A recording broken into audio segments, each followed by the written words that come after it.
İkinci İnşallah dəfə biz də də qoşulmuşuq. İnşallah biz də sizə qatarıq. İnşallah. İnşallah. İnşallah İnşallah. yaxşı olar, yaxşı olar. Əsas odur ki, Biz elə əzmli olun, biz elə təzə məsuliyyətli qoşulmuşuq. olun. Ayda müəllimə Bəli, biz təzə verdiyi qoşulmuşuq. Sağ dərslərin olsun Ayda hamısını müəllimin. oxuyun. Oxuyun, Allah hamısına yaxşı köməyi olacaq. olsun. Hə, Ayda müəllimlərə. müəlliməni eşitmək lazımdır. Ayda müəlliməni Bəli, bəli. eşidib bir dənə dərs buraxmamaq olsa oxusaz bizdən də yaxşı Allaha olasınız. and olsun, heç bir təlimçi Ayda müəllimə kimi can yandırmır da, Bəli. izah da Bəli, eləmir, bəli. heç əziyyət də çəkmir. Saat Allah neçəyə kimi köməyi biz elə olsun. olub ki, 2-yə kimi biz sorğu-sualda olmuşuq, test eləmişik, dərsimizi qutarana qədər. Yəni ki, onu dəyərləndirmək lazım idi. Lazımdır, bəli. İndinin özündə də hər şey. Çox sağ olun Ayda müəllimə. Allah razı olsun. Ayda Allah. müəllimə. Gün yarısı da bitib, amma ki, yanıb axıracan dinləyib. Ayda müəllimə, aramızda o qədər də mühüm bir çox yaş fərqi olmasa da müəllimə, yenə də sizə dərin minnətdarlığımı bildirirəm. Həqiqətən mən sizə bir müəllimə kimi elə bil ki, özümü borclu hiss edirəm. Sizin sayənizdə hər bir şey əldə eləmişəm. Çox sağ olun. Həqiqətən. Yəni, nəticələr Çox sağ məni olun həqiqətən müəllimə. də sevindirdi. Hələ ki, bu elə Çox sağ belə olun sizdir. müəllimə. Dəstə açsın Lalə Nöfədova, Qənir Abdullayeva, Xəyalə Ömərova, Hicran Aslanova, Əli Camalov sırayla. Lalə müəllimə buyurun. Salam müəllim. Salam. Müəllimə, siz mənə vurğulayın görün. Valideynin hansı hüquqları var? Valideyn bilirsiniz də, hüquqla vəzifə nədir? Yəni kimlərin hüquq və vəzifələri var ümumiyyətlə? Hə. Hüquqlar insanların istifadə edə biləcəyi, nə vaxt istəsə istifadə edə biləcəyi hüquqlardır. Vəzifələr isə məcburidir. İstər valideynlər, istərsə də təhsil verənlər vəzifələrini məcburi şəkildə yerinə yetirməlidirlər. Valideynlərin hüquqları isə övladları üçün məktəbədər təhsil müəssisəsini seçmək, məktəbədər təhsil müəssisəsinin təhsil prosesini, təşkilini, keyfiyyətlərini, uşaqlarının təhsili ilə maraqlanmaq, qidalanması ilə, tibbi məlumatları ilə maraqlanmaq, onlar haqqında ümumi məlumat almaq hüquqları var. Təhsil alanların hüquq və maraqlarını müdafiə etmək, müəssisənin ictimai idarə olunmasında, mədəni kütləvi tədbirlərdə iştirak etmək, müəssisə rəhbərliyi və pedaqoji kollektivlə əməkdaşlıq etmək, təlim-tərbiyə prosesinin təkmilləşdirilməsi üzrə fikirlər vermək. Bunlardır müəllim. Aha. Yaxşı müəllimə. Bəs uşaqların hansı hüquqları var? Bilirik ki, uşağın hüququ müəllimin vəzifəsidir. Yəni uşağın məndən tələbidir də. Hüquq budur ki, hüququ situasiyalarda belə fərqləndirəcəksiniz. Hüquq müəllimin tələb etdiyidir. Vəzifə isə müəllimdən tələb olunandır. Elə ki, hüququ mən istəsəm eləyərəm, istəməsəm tələb eləmərəm. Amma vəzifəni mən eləmirəm deyə bir şey yoxdur. Vəzifəni eləsəndən tələb eləyirlər ki, əgər sən o vəzifəvi icra etməsən işdən çıxarılmağa, töhmətə qədər bu məsələ uzana bilər. Ona görə vəzifə məcburidir, hüquq könüllüdür. Belə bir açar sözlə də yadınızda saxlaya bilərsiniz. Buyurun, uşağın hansı hüquqları var və onları açıqlıqla deyin. Uşaqların hüquqları var, amma uşaqların vəzifələri olmur. Uşaqların şəxsiyyətinin alçaldılmasına, mənəvi və psixoloji durumuna, sağlamlığına zərər vuracaq hərəkətlərdən qaçınmaq, fiziki və psixoloji zorakılıq hallarına yol verməmək lazımdır. Həyatına, sağlamlığına təhlükə yarada biləcək hadisələrdən qaçınmaq, mənəvi psixoloji cəhətdən sağlam pedaqoji mühit yaratmaq lazımdır uşaqlar üçün. Hər bir uşaq ödənişsiz tibbi xidmətdən istifadə etmə hüququ var. Sağlamlıq vəziyyətinə görə tibbi müayinələrdən keçir. Burada loqopediya ola bilər, defektologiya ola bilər. Hər bir sahə üzrə tibbi hüququ var ki, yardım alsın. Daha sonra müəyyən olunmuş normativlərə uyğun olaraq keyfiyyətli qida ilə təmin olunmaq, asudə vaxtının səmərəli təşkili, meyil maraqlarının nəzərə alınması, reallaşdırılması, yaradıcılıq inkişafı üçün şərait yaradılması, bunlar da müəllim uşaqların hüquqları. Sağ olun, uşaqların hüquqları düzdür, bunlardır.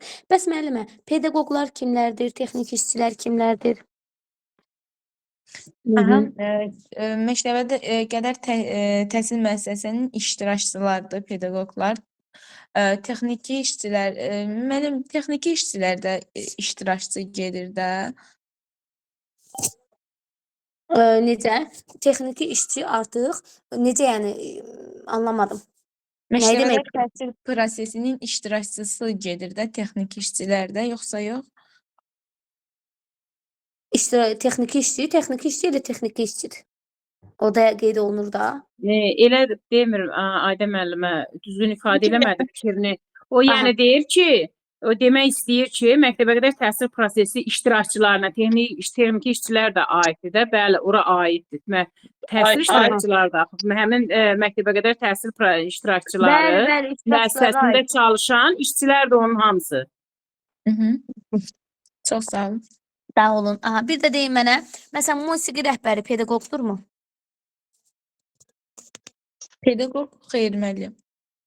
Müəllim, pedaqoji işçidir də müəllim. Pedaqoqdur müəllimə, Hə, pedaqoqdur. müəllim pedaqoji işçidir. Təhsil verəndir. Aha, müəllimə, belə bir situasiya hazırlamışam. Deyirəm ki, hərəncə iki situasiya eləyəcəm. Bu aprel qrupunda yenilik gətirmişəm. Hər dərsə maraqlı situasiyalar hazırlayacağam mövzumuza uyğun sitətir. Bir var qaydadan çıxaq da, yəni artıq bundan sonra birbaşa imtahana gedə bilərik. Ona görə də qaydalardan çıxaq. Belə bir sual deyəcəm sizə. Baxın, məsələn, tərbiyəçi müəllimsiniz, məsəl üçün. Məşğələ zamanı dövlət standartlarınıza uyğun olaraq uşaqların məsələn yaradıcılığını inkişaf etdirmək üçün proqramda qeyd olunandan fərqli, lakin daha effektiv, interaktiv metod tətbiq edəsiniz. Amma standartlara uyğundur. Lakin müəssisə rəhbərliyi buna etiraz edir, açıq məşğələnizdədir. Sizə deyir ki, yalnız standart metodlarınızdan istifadə edin. Yəni sizə hansı standart verilibsə ondan istifadə edin. Siz standartdan kənara çıxmamısınız. Sadəcə belə deyim, o standartınızda verilən tutaq ki, resursları, iş formalarını, iş üsullarını yox, hazır vəsaitdə başqa iş üsulu, iş forması seçmisiniz. Burada nə pozulur? Hüququnuzmu, vəzifənizmi? Nə pozulur? Müəllim hüququmuz pozulur. Çünki hər bir Hüquqdan. müəllimin özünün forma, üsul, metodçuğu sərbəst seçmək hüququ var. Ay, sağ olun. Əla, düzdür. İndi isə belə bir nümunə deyə bilərəm sizə. Bəs məsələn, valideyn bağçaya gələrək övladının qidalanma rejimi, məsələn, son bir həftədə deyir ki, tibbi müayinə nəticələrini bilmək istəyirəm. Eyni zamanda qidalanma menunu istəyirəm ki, bir həftə ərzində mənim uşağım nə yeyib. Amma məsələn, tərbiyəçi valideynə deyir ki, bu məlumatlar konfidensialdır. Ona görə də rəhbərliyin icazəsi verilə biləcəyi təqdirdə biz bunu sizinlə paylaşa bilərik və valideyni geri qaytarır.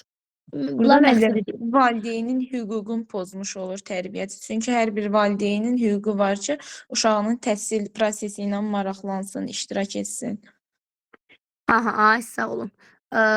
Sonra bir də deyin siz mənə. Bəs ildə bir dəfə dövlət hesabına tibbi müayinədən keçmək. Burada müəllim məktəbədə təhsil verənin vəzifəsidir. Yaxşı, müəllimə bir də vurğulayın mənə. Ümumiyyətlə 4K dedikdə nə nəzərdə tutulur? 4K bacarıqları əsasən tələb yönümlülük prinsipinə aiddir, amma onun daxilindəki kreativ, kritik, kommunikasiya, kooperasiya bunların açıqlamasını verəndə artıq şəxsiyyət yönümlülüyə daxil olur. Burada kreativ yaradıcı düşünməkdir. Uşaqlar yaradıcı düşünməyi bacarır, hər hansı bir əşyadan qeyri-adi istifadə etmə bacarır. Daha sonra kritik düşünmə. Kritik düşünmə isə tənqidi düşünmədir. Burada uşaqlar bir növ ağı-qaradan seçə bilir, təhlil etmə, analiz etmə, ümumiləşdirmə, oxşar və fərqli cəhətləri seçmə, problem həll etmə bacarığı formalaşır. Kommunikasiyada isə uşaqlarda ünsiyyət bacarığı formalaşır, düşündüyünü ifadə edə bilir. Kooperasiya isə əməkdaşlıqdır. Uşaqlarda əməkdaşlıq bacarığı inkişaf edir. Ay sağ ol. Uşaqlarda artıq əməkdaşlıq bacarığı inkişaf edir. Hər birinə aid situasiya gətirə bilərsinizmi? Nümunə. Kreativ düşünməyə aid situasiya belə bir şey ola bilər ki, məsələn, ailənin necə deyim müəllim?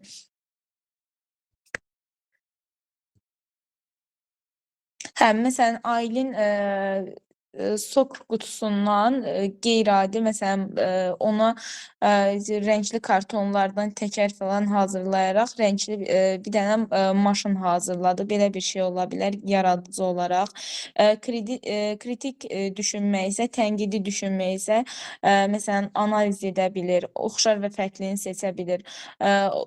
Fiqurların böyüklüyünü, kiçikliyini, hansı fiqurun üçbucaq, kvadrat olduğunu artıq bir-birindən seçə bilir. Kommunikasiya isə qrup yoldaşları ilə artıq ünsiyyət bacarıqları inkişaf etmiş olur. Kooperasiya isə kollektiv daxili münasibətləri inkişaf etmiş olur. Əməkdaşlıq bacarıqları formalaşır. Aha, düzdür. Kooperasiya dedikdə birbaşa əməkdaşlığa gedir, çıxır. Düzdür. Sonra bir də qeyd eləyin siz mənə. Onsuz da olan hər şeyinə aid kooperasiya gətirə Müəllimə, üzrlü sayın, bir sual verə bilərəm. Əlbəttə Üzrlü ki, sayın müəllimə, buyurun. kəsin. Müəllimə, bu indi deyirik 4K bacarığı. Biz bu 4K bacarığını o səriştələrdəkilərdən götürürük də əsas. Məsələn, yaradıcılıqdır, tənqidi təfəkkürdür, ünsiyyətdir, bir də əməkdaşlıq. Səriştə Onlara müəllimə, uyğun belə deyil. deyim. Belə yadınızda saxlayın da. Səriştə dedikdə indi belə hamı səsi bağlayacaq, mən izah verəcəm, biləcəksiniz. Məsələn, səriştə dedikdə deyir ki, məktəbə hazırlıqda bu uşaqda formalaşmalıdır. 4K bərabərdir bizim tələb yönümlülük didaktik prinsipimizə, unutmayın. Desək ki, 4K bacarığı bizim hansı didaktik prinsipimizə aiddir? Qayıdıb deyəcəksiniz ki, tələb yönümlülük. Bəs desək ki, niyə tələb yönümlülük? Niyə tələb yönümlülük? Orada kompüter yoxdur axı. Məsələn, tələb yönümlülükdə yeniliklərdir axı. Çünki 4K bacarığı 21-ci əsrin bizdən tələb etdiyi bacarıqlardır, yəni uşaqlardan tələb etdiyi bacarıqlardır. 21-ci əsrdə müəllimin qarşısına qoyulub ki, uşağı mütləq 4K, ən azı uşaq yəni 4K bacarığında olsun. Məsələn, kooperasiya, kommunikasiya, kreativlik, kritik. Nə deməkdir bu? Unutmayın, indi qısa deyirəm, sonra situasiyalarla daha da möhkəmləndirəcəm. Girişdə indi müəllimlərlə daha da genişləndirəcəm. Yenə də vurğulayıram. 4K 21-ci əsr bacarığıdır, vacibdir. Yəni, hər bir müəllim mütləq bunu yerinə yetirməlidir 21-ci əsrə görə. Olmazsa olmazdır da, belə deyim sizə. 21-ci əsrin tələbidir. Ona görə də tələb yönümlülüyüdür. 4K tələb yönümlülüyüdür. 4K deyəndə tələb yönümlülüyü götürün. Amma ayrılıqda deyə bilər ki, kreativ uşaq və yaxud da ki, ayrılıqda deyə bilər ki, əməkdaşlığı bacarmayan uşaq. Gedib 4K-nı tələbi pozula bilər. Amma didaktik prinsiplərdən tutaq ki, ayrıca sizə 4K demir, ayrıca sizə deyir ki, özünə uşaq əməkdaşlıq eləmir, uşaq əməkdaşlığı sevmir, uşaq yoldaşları ilə yola getmir, əşyalarını paylaşmır. Burada nə pozulur? Hansı didaktik prinsip? Burada ayrıca şəxsiyyət yönümlülüyüdür. Ay sağ olun. Amma 4K-da o ayrıdır. 4'ü bir yerdə 4K olur. 4'ü bir yerdə ona görə 4K-dır ki, yəni 4'ü dövrün tələbidir. Dövr tələb edir ki, bu 4'ünü bir yerdə həyata keçir. Sadəcə bu zaman tələb yönümlü olur ki, 4K deyiləndə. Qalan hallarda onlar 4K adı altında yox, ayrı-ayrı situasiya kimi düşəndə, nümunə kimi 4K sözünü görmürsünüz heç cümlədə. Onda artıq siz didaktik prinsiplərdən hansı uyğundursa elə götürürsünüz. Hansı ki, ona aid situasiyalarımı mən vermişdim. Belə. İndi situasiyalarını möhkəmləndirəcəm. Qısa yenə də deyirəm. Baxın, kommunikasiya var. 4K dedikdə 4 dənə K hərfi də, yəni belə yadınızda saxlayın. Birinci K dedikdə, məsələn, kommunikasiya, ikinci kooperasiya, üçüncü kreativ, dördüncü də kritik. Kooperasiya nədir müəllimlər? Məsələn, bir kooperasiya. Kooperasiya nədir? Əməkdaşlıq deməkdir. Yəni, o deyirlər ki, güc birlikdədir. Yəni, uşaqlar bir yerdə nəyinsə öhdəsindən, hansısa bir layihənin olsun, hansısa bir tapşırığın olsun, qrup işinin olsun. Yəni, bir yerdə əməkdaşlıqla gəlməlidirlər də, uşaqlarda əməkdaşlıq olmalıdır. Fərd daxili yox, sosial deyil uşaq olmalıdır. Yəni, müəlliməyə deyir ki, ay müəllimə, bax, sənin uşağın 4K-dan kooperativ olmalıdır, sənin uşağın əməkdaşlığa can yandırmalıdır, sən uşağı elə tərbiyə elə ki, yəni 4K-nın tələbini yerinə yetirsin, əməkdaşlıq eləməyə bacarsın. Fərd daxili uşaqdırsa, yəni fərd daxili içinə qapanıq təkliyi sevən uşaqdır da, gələcəkdə artıq o uşaq cəmiyyətlə, uşaqlarla hansısa bir layihədə iştirak etməyə bacarsın, təkliyi istəməsin. Bu artıq kooperasiyadır. İndi situasiyalarla onu möhkəmləndirəcəm. İndi ümumi gedirəm sadəcə. Bir də var kommunikasiya. Kommunikasiya o deməkdir ki, müəlliməyə deyir ki, ay müəllimə, bax, sənin uşağın, yəni sənin qrupundakı uşaqda mütləq ünsiyyət olmalıdır. Yəni danışıq olmalıdır. Yəni kommunikasiya dedikdə fikrini düzgün çatdırma olmalıdır. Uşaqda nitq olmalıdır. Kommunikasiya danışmaq nitq deməkdir. Bu artıq olur kommunikasiya, yəni kommunikasiya bacarıqları. kommunikativlik. Halbuki indi müəllimlərin ümumiyyətlə peşə bacarığını, peşə qabiliyyətini keçəndə daha gözəl biləcəksiniz. Orada kommunikativlik nədir? Burada da həmçinin biləcəksiniz. Yəni ünsiyyət bacarığı. Danışmaq, fikrimi ifadə eləmək, bu kommunikasiyadır. Yəni uşaq tutaq ki, bir layihə vermişəm uşağa, çıxıb uşaq layihə haqqında danışır və yaxud da ki, bir məruzə, nəyisə məruzə edir, məruzə deyəndə ümumiyyətlə müəllimə edir, nəyisə məruzə edir. Qəşəng ünsiyyət qurur. Bu kommunikasiyadır. Yəni hər bir uşaq deyir danışmalıdır. Hər bir uşaq fikrini çatdırmalıdır. Yəni dövrün tələbidir deyir bu. Əməkdaşlıq dövrün tələbidir deyir. Kooperasiyada, kommunikasiyada deyir ünsiyyət dövrün tələbidir. İndi onlara aid nümunə gətirəcəm. Bir də deyir ki, məsəl üçün, kreativ deyir, hər bir uşaq deyir, yaradıcı olmalıdır. Yəni, adi bir kağız parçasından nəsə hazırlamalıdır. Yəni, kreativ olmalıdır, yaradıcı olmalıdır, sadəcə əzbərçi olmalı deyil. Yəni, kreativlik nəyisə yaratmaq, yenilikçi olmaqdan söhbət gedir. Bir də var, kritik düşünmə, müqayisə etmə, analiz etmə, sintez etmə, təhlil etmə, əvvəlki, indiki biliyi fərqləndirmə. Məsələn, mən əvvəl nə öyrənmişdim, indi nə öyrəndim, əvvəl nə idi, indi nə idi, əvvəlki ilə indiki arasında hansı fərqlər var. Yəni, bu artıq bir növü beyinlə əlaqəlidir, idrakla əlaqəlidir, dərk etməklə əlaqəlidir, təhlil etməklə əlaqəlidir. Bir sözlə, 4K dedikdə, belə deyim, kooperasiya olur, əməkdaşlıq, dostluq, bir yerdə işləmək. Elə yadınızda saxlayın. Kommunikasiya dedikdə olur ünsiyyət, danışmaq. Kritik dedikdə tənqidi təfəkkürdür. Yəni müqayisə etmə, analiz etmə, sintez etmə, fikir mübadiləsi aparma, nəyisə tutaq ki, deyərəm sizə, deyə bilərəm sizə. Məsələn, tənqidi müzakirələrə qoşulmaq olsun. Nə deyirlər ona? Problem həll etmə, müqayisə aparma, qiymətləndirmə, müəllimə, bu hamısı tənqidi təfəkkürün açar sözləridir. Və kritikdən əlavə kreativdə də artıq sırf yaradıcılıq nəzərdə tutulur. Uşaq deyir, yaradıcı olmalıdır. Fərq eləmir, əl işində yox, fikrində, ideyasında, nəsə bir işini görəndə, yəni daima beynində yaradıcılıq olmalıdır, özündən nəsə çıxartmalıdır ortaya. Yəni hazır bu mənə verilib, bunu tətbiq edim, yox. Məsələn, indiki dövrdə daha çox uşaqlar yaradıcı yox, passivliyi var. Çünki öz beyinləri ilə düşünmürlər. Açırlar interneti, elə internetdən götürürlər, onu da tətbiq edirlər. Məsələn, esse tapşırır müəllimə, inşaat tapşırır. Uşaqlar gəlirlər o dəqiqə internetdən açırlar, hazırını köçürdüb aparırlar. Bu artıq beyni kütləşdirməyə aparır. Yəni bir növü deyir, yaradıcı olmalıdır. Hansı ki, indi biz gələcəkdə nəzəriyyələri keçəndə görəcəksiniz ki, orada xarici ölkələrdə nə qədər, belə deyim, nəzəriyyətçilər özlərinə aid məktəblər yaradıblar. Uşaqları texnologiyadan kənar saxlayırlar ki, uşaqların beyni işləsin. Uşağı problemli vəziyyətin ortasına qoyurlar, heç kömək də eləmirlər. Uşaqlar özləri o problemli vəziyyətdən çıxa bilirlər. Öz beyinlərini işləyirlər. O çarəsiz vəziyyətə düşəndə artıq öz beyinlərini işə salırlar. Bizdə artıq beyin hər şeyi hazır qəbul edir deyə biz beynimizi gücə salmırıq. Yəni bu yaxşı bir şey deyil. İndi situasiyalarını da möhkəmləndirəcəm. Təşəkkür edirəm Lalə müəllimə. Çox sağ olun müəllim. Sağ olun. Səsi açsın Qənirə Abdullayeva. Qeyd elədiyim kimi sırtdakı. Axşamınız xeyir. Axşamınız xeyir müəllimə. Axşamınız xeyir. Müəllimə. Deyil. Başlayın dərs. Ayda müəllimə, kritik düşünmək, inkişaf yönümlülük didaktik prinsipinə aid, yoxsa şəxsiyyət yönümlülüyə kritik düşünmək? Kritik düşünmə dedikdə bir var, məsələn, inkişaf yönümlülüyü, şəxsiyyət yönümlülükdə bu vaxt ola bilər ki, tutaq ki, uşaq düşünə bilmir. Uşaqda, üzr istəyirəm ifadəmə görə o deyirlər debillik. Uşaqda bir növü söz deyirsən, uşağa çatmır, anlamır. 5 dəfə deyirsən, məsələn, anlamır. 10 dəfə deyirsən, anlamır. Bir həftə keçirsən, anlamır. Yəni, çox gec qavrayır. Bu zaman şəxsiyyət yönümlülük pozulur. Amma kritik odur ki, uşağın idraki fəaldırsa, aktivdirsə, öyrənməyə meyillidir, o inkişaf edir. Bu inkişaf yönümlülüyüdür. Aydın oldu. Tənqidi təfəkkür inkişaf yönümlülüyə aiddir. Çünki uşağın tənqidi təfəkkürü inkişaf edib. İnkişaf etmə ayrıdır, bir də var, onlarda ləngimə var. Şəxsiyyət yönümlülüyü bunu deyir ki bizə, şəxsiyyət yönümlülükdə inkişaf etmək yox. Şəxsiyyət yönümlülükdə deyir ki, hər bir uşağın bir idraki yerində olmalıdır. Yadda saxlamağı yerində olmalıdır. Demir, əlaçı olsun, amma geri olmamalıdır. Yəni, əqli geriliyi deyir, olmamalıdır deyir. Zəkası geridə olmamalıdır deyir. Aydın oldu? Bəli, aydın oldu, aydın. Çox sağ olun. Sağ olun. İdrak fəallığı məsələn aid olur inkişaf yönümlülüyə. O da idrak fəallığıdır da tənqidi təfəkkür. Fikir irəli sürmə, analiz eləmə, çünki axtarır, araşdırır, öyrənir, tənqidi fikir irəli sürür, arqumentlər irəli gətirir. Debatlara qoşulur. Hansı ki, bunlar hamısı tənqidi təfəkkürdə özünü göstərir. İndi Qənirə müəllimə, siz mənə deyəcəksiniz müəllimi olaraq sizin hansı vəzifəniz var bağçada? Hamı səsi bağlasın. Qəndirə müəllimə biraz səssiz yerə keçə Bəli, bilərsiniz, zəhmət olmasa. Aha, bəli müəllimə. aha, buyurun. Təhsillərin hüquqları odur ki, mükafatlandırma, tətbiq olunma, təhsil prosesində tətbiq olunma form metodlarını özü sərbəst seçməkdir. Sonra təhsilin normal iş şəraitində təmin olunmaqdır.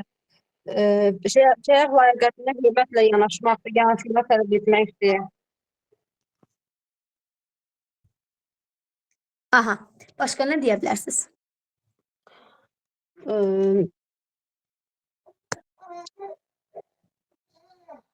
Mhm. Layihələrdə iştirak etməkdir, hər hansı bir fikir haqqında fikir bildirməkdir. Aha, sonra? Bu qədər müəllimə. Aha. Bəs yaxşı, müəllimi olaraq hansı hüququnuz var? Hüquq biz tələb edə bilirik də, amma vəzifəni icra etməliyik. Müəllim olaraq mənim öz forma metodumu sərbəst seçməliyimdir. Yəni bu mənim hüququmdur. Layihələrdə iştirak etməyimdir, şərəf layiqətinə hörmətlə yanaşmaqdır. Təhlükəsiz iş şəraitində təmin olunmaqdır. Bunlar da müəllimə. Başqa nə var? Aha. Bir də deyin mənə, 4K nədir? 4K bacarıqları. 4 bacarıqlar odur ki, məsələn, kooperasiya, kreativlik, kommunikasiya, bir də kritik ünsiyyət bacarıqlar. Ünsiyyət bacarıqları. Müəllimə tam yaxın oldu 4K-na. Aha. 4K-nı indi izah edəcəm nümunə olaraq. Səriştələrlə qarışdırdım ona görə. Səriştə yox, səriştələrlə əlaqəsi yoxdur. Səriştələrlə qətiyyən qarışdırmayın. Yaxşı, siz mənə onu da vurğulayın görüm, zəhmət olmasa. Məsəl üçün deyə bilərəm. Bir də qeyd edeyim mənə. Uşağın hansı hüquqları var? Uşağın hüququ bizim vəzifəmizdir. Onu da deyin, situasiya verin. Uşaqların hüquqları odur ki, müəyyən olmuş olmaqlar, onun keyfiyyətli qidə təmin olunmaq, ildə bir dəfə ona tibbi müayinədən keçmək, keyfiyyətli dərs almaq, uşaq ləyaqətinə hörmət etmək, asudə vaxtını və istifadəsini təmrəli təşkil edir. Onların meyl və marağının nəzərə alınmasıdır. Bunlar uşaqların hüquqlarıdır. Uşaqların hüquqlarıdır, amma vəzifəsi yoxdur. Aha, müəllimə, yaxşı. Mənə onda siz vurğulayın ümumi olaraq. Bəs valideyn məndən nəyi tələb edə bilər? Nəyi tələb edə bilər valideyn məndən? Edə bilər ki, müəllimə, uşaqlar haqqında yəni uşağın haqqında qidası ilə təmin olunmağını tələb edə bilər. Yaxşı səmərəli dərs keçməyini tələb edə bilər. Övlad üçün düzgün təhsil müəssisəsini seçməyi tələb edə bilər.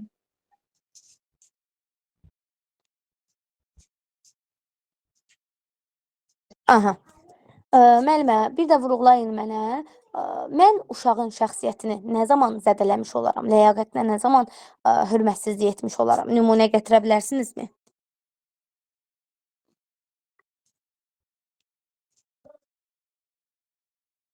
Yəni müəllimə, onun fikrinə nəzərə alınmaqdır. Nümunə gətirdim. Onda mən sizə suallar verim, siz məni dinləyin. Bəli. Aha. Məsələn, belə bir nümunə gətirəcəm sizə. Deyə bilərəm ki, məsələn, qrupdakı uşaqlardan biri digər uşağın oyuncağını icazəsiz götürür. Bəli. Tərbiyəli uşağı cəzalandırmaq məqsədi ilə deyə bilər ki, məsələn, digər uşaqların qarşısında indi bu uşaq digər uşağın oyuncağını götürüb, axı, indi uşağın bu hərəkətinin yanlış olduğunu uşağa bildirmək üçün hər kəsin içərisində uşağı tənqid edir, onu tərbiyəsiz adlandırır. Burada artıq müəllimə nəyi pozmuş olur? Hansı hüquqları, hansı vəzifələri? Müəllimə. Necə?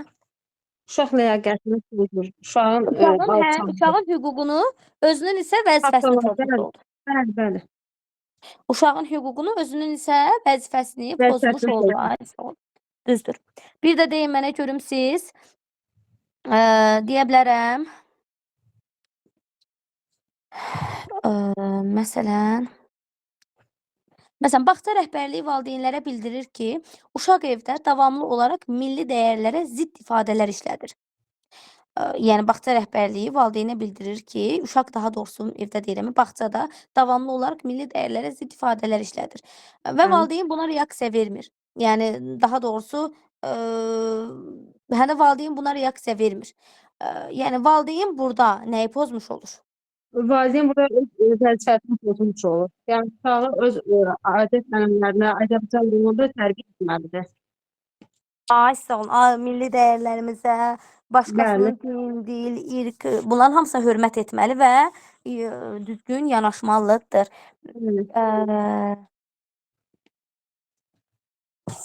Deyə bilərəm sonra. Məsələn, qrup otağında istilik sistemi sıradan çıxıb. Buna baxmayaraq, qrup otağına istilik sistemi gətirilmir.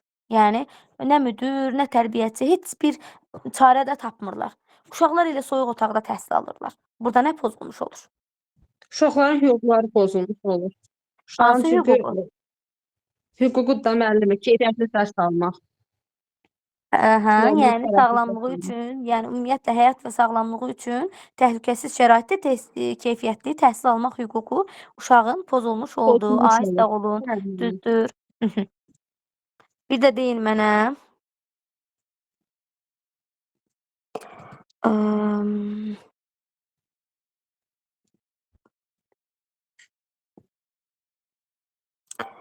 Başqa belə bir sual verim. Bir dəqiqə.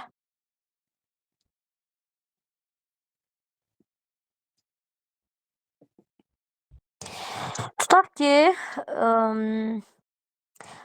müəllimə, belə deyim, müəllimlər, məsələn, 6-7 müəllimə var bir müəssisədə.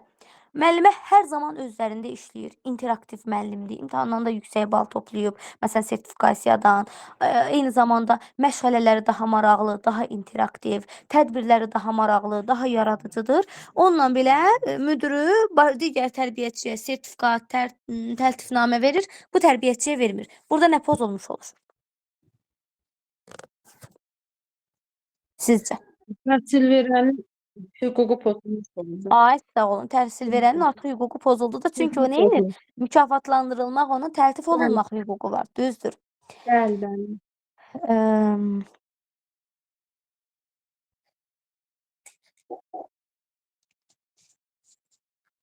Baxın, belə bir sual verə bilərəm 4K bacarığından.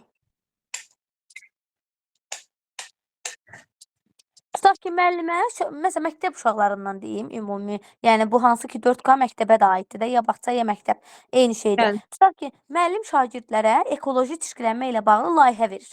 Lap bağçaya olsun, fərq eləmir. Şagirdlərdən biri də, məsələn, internetdə mövcud olan bütün həll yollarını araşdırır. Məsələn, uşaq da deyir ki, eyni şeyi mən niyə təkrarlayıram, niyə internetə baxıb mən bunu edirəm ki? Gedir artıq bir növü onları təkrar etmək yerinə məişət tullantılardan enerji istehsal edən, tamamilə yeni, orijinal, mexanizm modeli təklif edir. İndi bunu şagird edə bilər də, bunu bağça uşağı edə bilməz. Amma 4K-nın effekti dəyişmir. Yəni, sizcə burada 4K-dan uşaq hansını reallaşdırmış oldu? Yəni, internetə baxmadı da, təkrarçılığa baxmadı, özü yaratdı, özü qurdu. Öz Yaradıcılıq, tənqidi təfəkkür. Ay, sağ olun, tənqidi təfəkkür. Sonra deyə bilərəm sizə. Tutaq ki, qrup işi verilir. Müəllimə olar bir dəqiqə. Müəllimə olacaq o. Kreativlik olmalıdır. Yeni layihə, yeni nəsə yaradırsa. Kreativlikdir. Kritik, o tənqidi təfəkkür. Kritik dedi müəllimə. Kritik. Bəli, kritik dedi. Yo, müəllimə, mən kreativ eşitdim. İkisi də kritik də, kreativ də müəyyən qədər oxşarlıq var ki, başqa özlərinə. Yəni, yeni layihə nəyisə yaradırsa, o kreativlik. Ay, səsləri bağlayaq müəllimlə, zəhmət olmasa. Hamı səsi bağlasın. Səslər bir-birinə qarışmasın, qrupun qaydalarını pozmayaq.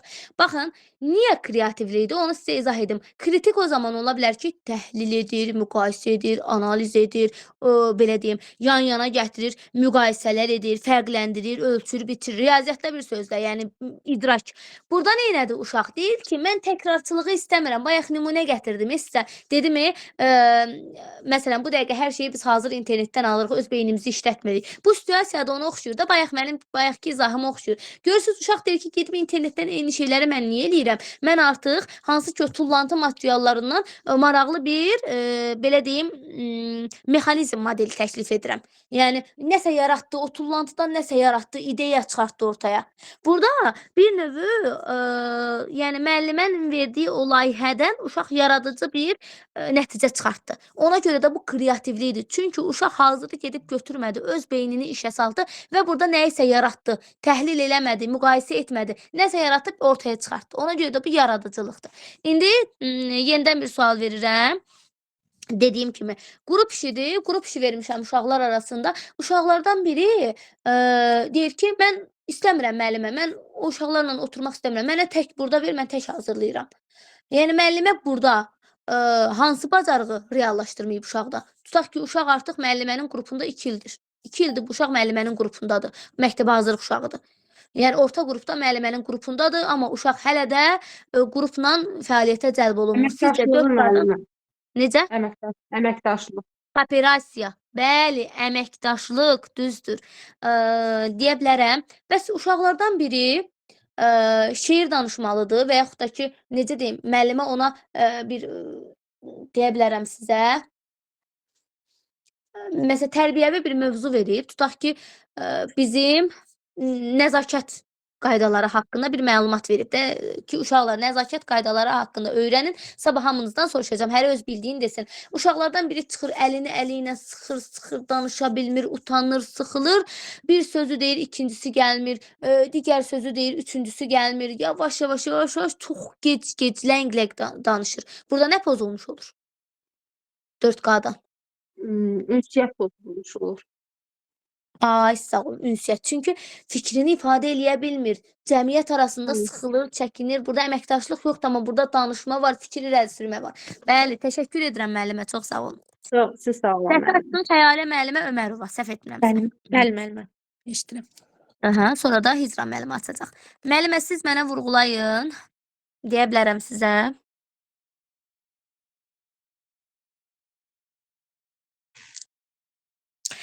Müəllimə qrup işi verir uşaqlara. 4Q'dan verəcəm sual.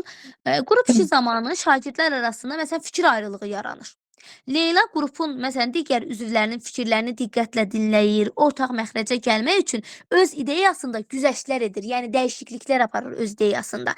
Və komandanın işini vaxtında tamamlaması üçün məsuliyyəti bölüşür, yəni vaxtında tamamlamaq üçün özü də can yandırır. Leyla nəyi, artıq hansı 4Q'dan nəyi reallaşdırmış oldu? Əməkdaşlığı.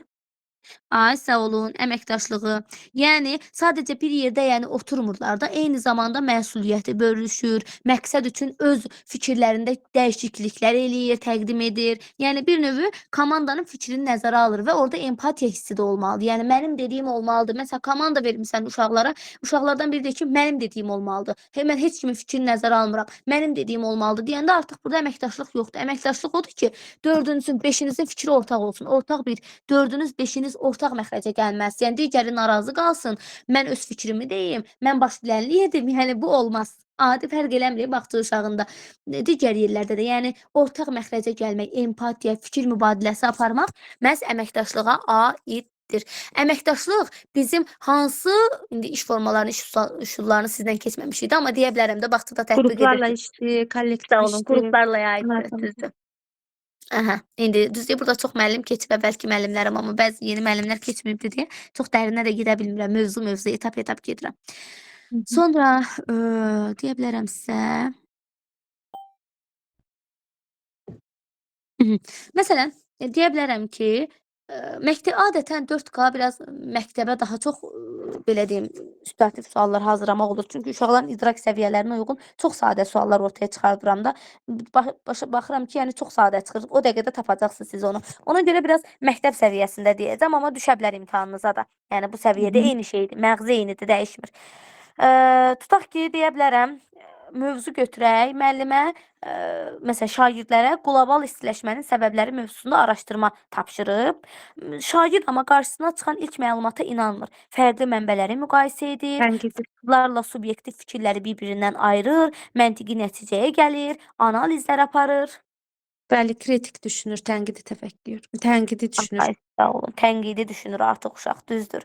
Yaxşı, bəs deyə bilərəm sizə.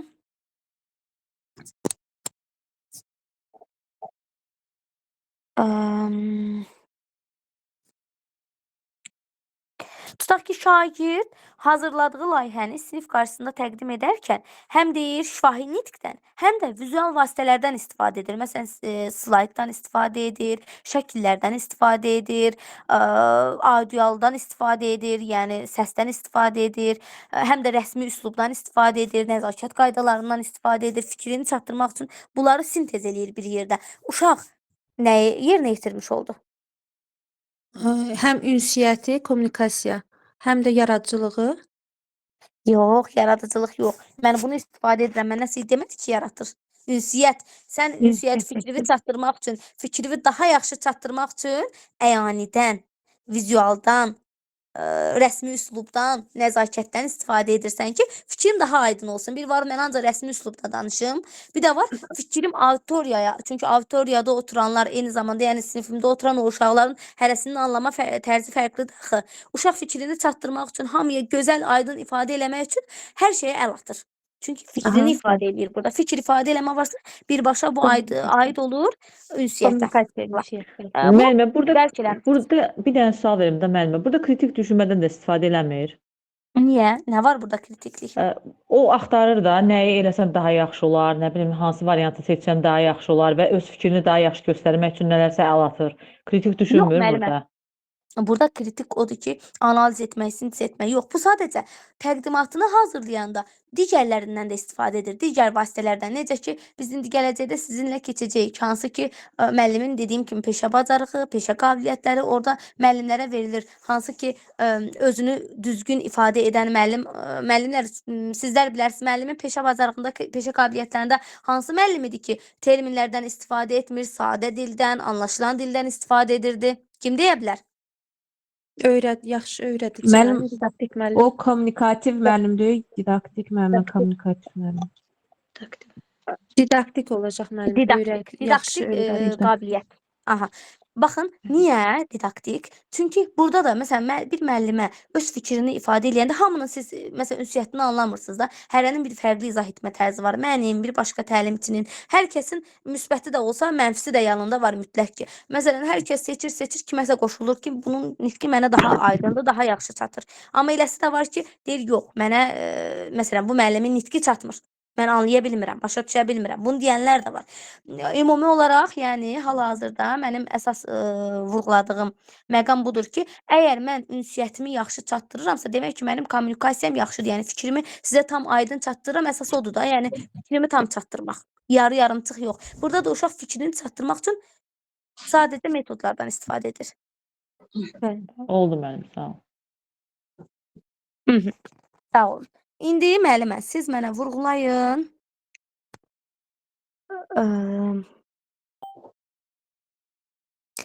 Deyə bilərəm.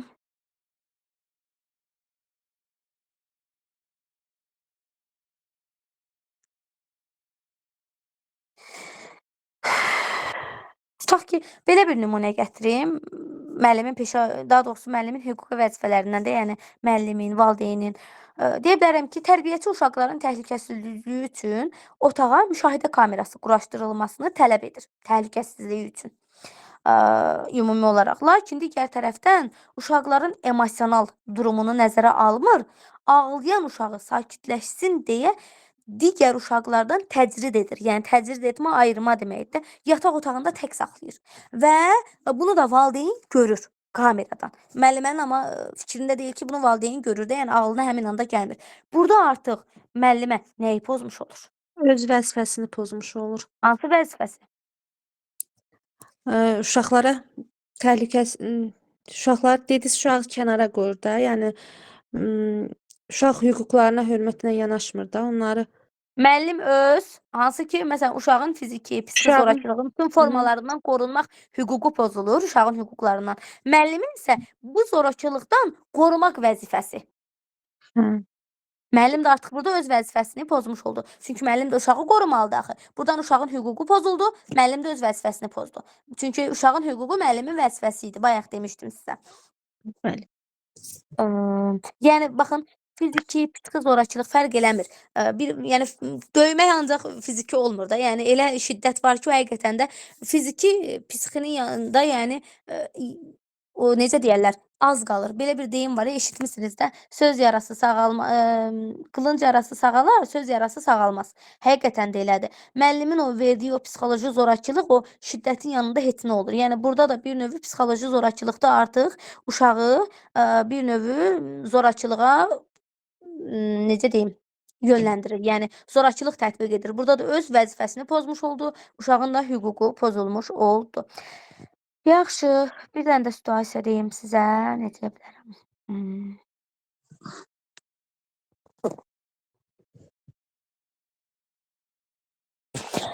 Tutaq ki, deyə bilərəm. Tutaq valideyn. Uşağı sistemə yəni vurur. Tutaq ki, valideyn yaşadığı ərazidən uzaqda yerləşən, lakin bilir ki, bu tədris keyfiyyəti yüksək olan bağçadır da. İndi valideynlərin hər biri bu dəqiqə araşdırır da ki, hansı bağça yaxşıdır, sosial şəbəkə olsun, müəllim olsun. Amma yaşadığı yerdən uzaqdadır bağça. Övladı üçün bağça seçir, sənəd qəbulu həyata keçirdir, sistemə vurur. Amma sənədlərini bağçaya aparanda rəhbərlik ona deyir ki, yəni sən bu bağçaya uşağı qoya bilmərsən deyib uşağı geri çevirir. Sizcə burada valideynin hansı hüququ pozuldu? Valideynin o sərbəst məktəbə qədər təhsil müəssisəsinin uşaqlar üçün seçməsi hüququ pozulur. Ay, sağ olun. Artıq burada hansı hüquq pozuldu? Uşaq artıq bir növ, yəni valideyn fərq eləmir. Mən istəyirəm İsmaillidə yaşayım, özümü istəyirəm uşağımı Bakı bağçasına qoyum. Mən əgər aparıb gətirəcəmsə, buna heç kim müdaxilə edə bilməz. Yəni istənilən bağçaya mən uşağı qoya bilərəm. Elə bir qanun yoxdur ki, sadəcə yaxın ərazidəki uşaqlar bu bağçaya qəbul ola bilər. Elə bir qayda biz qoya bilmərik. Bəli, burada artıq valideynin hüququ pozulmuş oldu.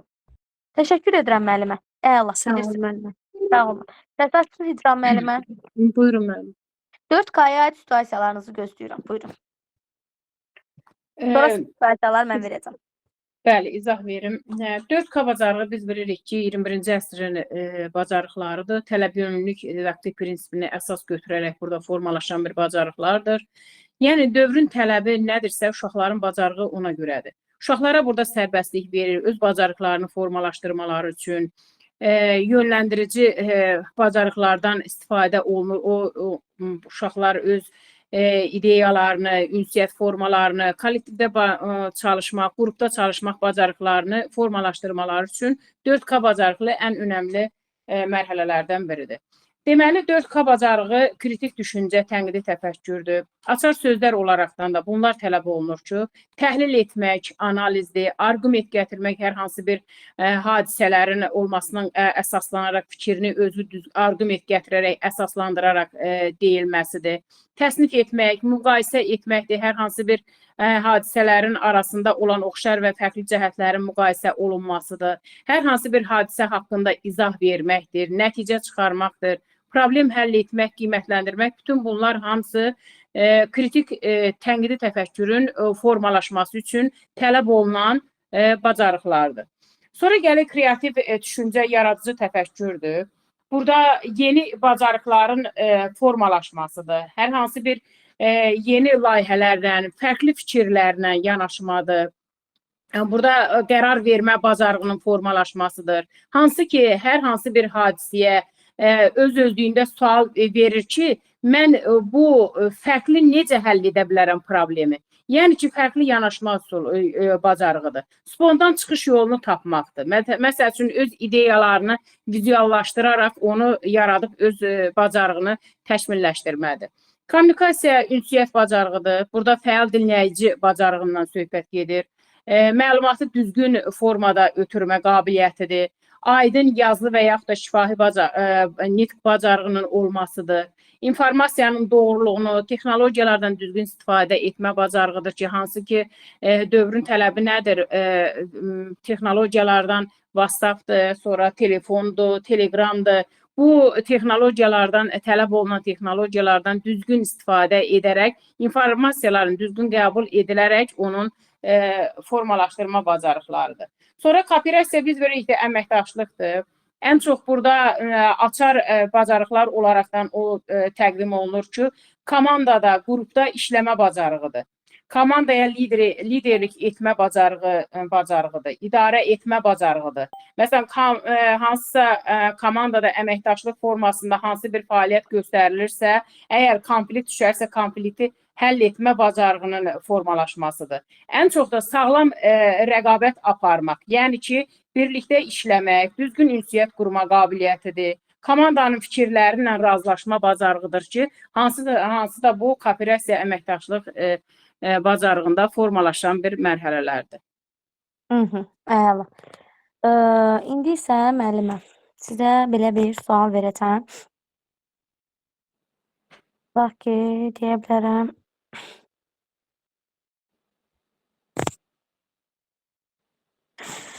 Deyə bilərəm 4K bacarığından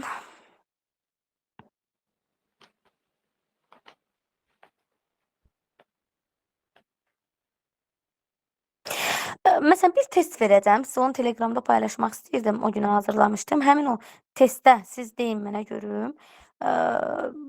Düzgün cavab hansıdır? Ümumi olaraq. Testi indi deyirəm, gözlüyüm bir dənə vərəqə açım. Tapın onu. İnşallah taparım. Testdir, yəni elə bil ki, bütün yəni 4K-nın hansında inteqrasiyası yer alırdı, hamısı bir yerdə yəni. Oldu.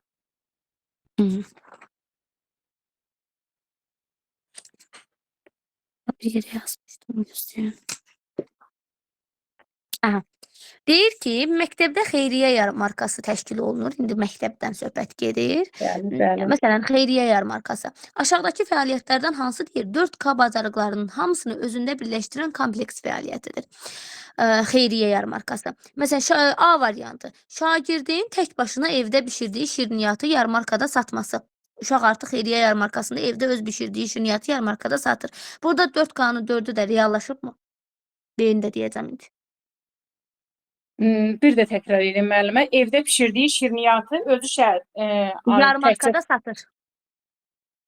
Xeyriyyə Satır. deyil, xeyriyyə, bəli. Yəni nəsə deyir, hazırlayın, xeyriyyə yarmarkası təşkil edək. Uşaq da gedir evdə tək başına evdə pişirdiyi şirniyyatı gəlir yarmarkada satır. Burada hamısı varmı 4K-nın? Hamısı yoxdur müəllimə. Burada məncə Nə yoxdur? Bax bir bacarıq variantlardan. varsa müəllimə. İndi qoy testin şərtini bir də izah elə, variantı da de. Hamı dinləsin. Məktəbdə xeyriyyə yarmarkası təşkil olunur. Məsələn, aşağıdakı fəaliyyətlərdən hansı 4K bacarıqlarının hamısını özündə birləşdirən kompleks fəaliyyətdir? Kompleks fəaliyyətdir.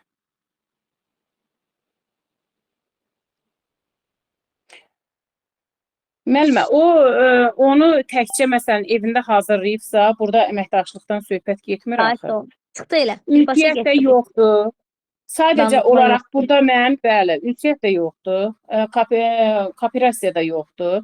Ancaq mən bunu layihə varsa fərqli yanaşma üsulu kreativliyə götürə bilərəm ki, uşaq özü nəsə bacarır.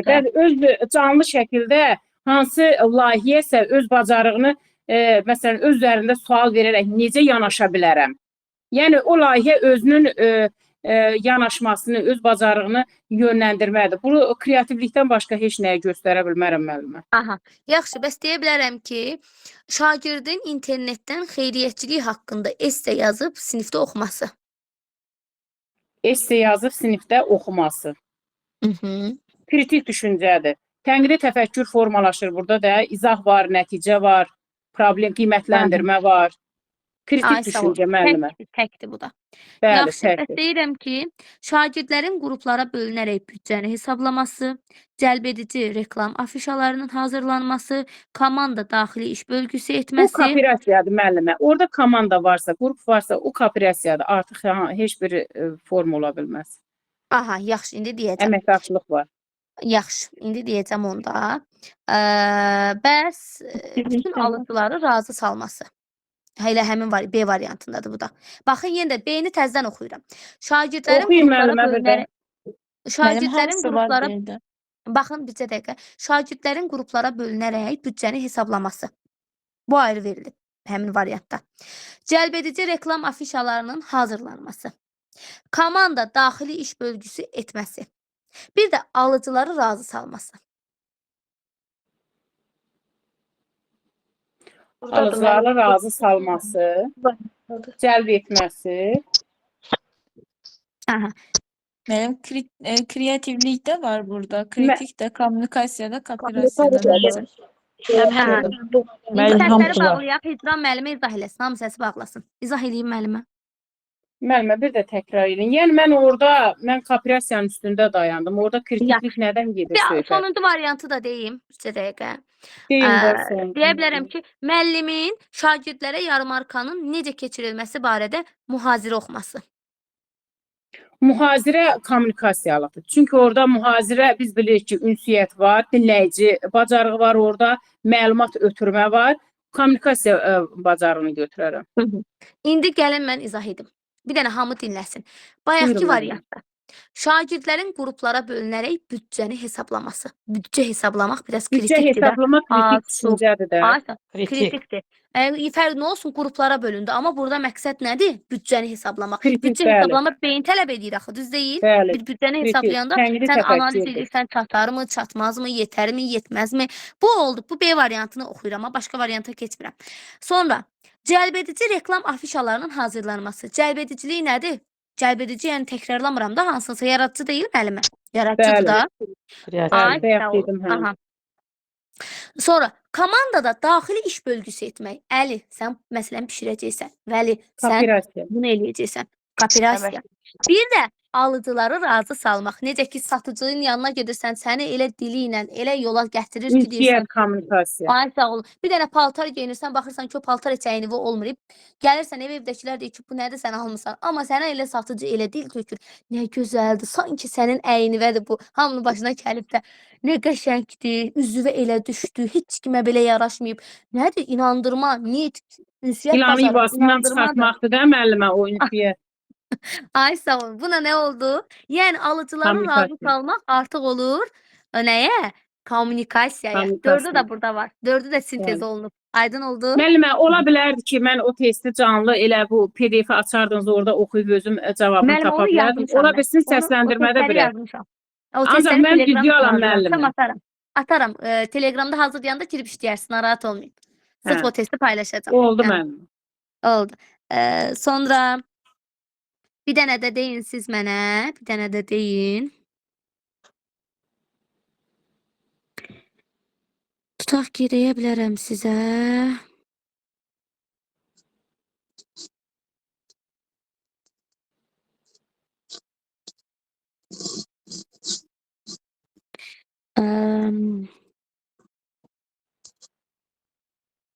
Tutaq ki, 5 yaşlı uşaqlar qrupda həkim xəstə oyunu qururlar. 3 uşaq eyni anda deyir ki, mən də həkim oluram, mən də həkim oluram, o da deyir ki, mən də həkim oluram. Və aralarında artıq mübahisə yaranır. Nicat adlı da məsələn bir uşaq təklif edir ki, gəlin hamımız baş həkim olaq. Birimiz tibb bacısı olaq, birimiz təcili yardım sürücüsü olaq. Beləcə hamımız eyni vaxtda xəstəni xilas edə bilərik. Yəni bir növü nə deyir burada? Gəlin birimiz baş həkim olaq. Yəni üçümüzün də məqsədi eynidir də. Üçümüz də artıq, yəni üçü də məsələn həkim olmaq istəyir, amma üçü də xəstəni sağaltmaq məqsədi ilə rol bölgüsü aparır Nicat burada. Sizcə Nicat hansı bacarığı reallaşdırmış oldu?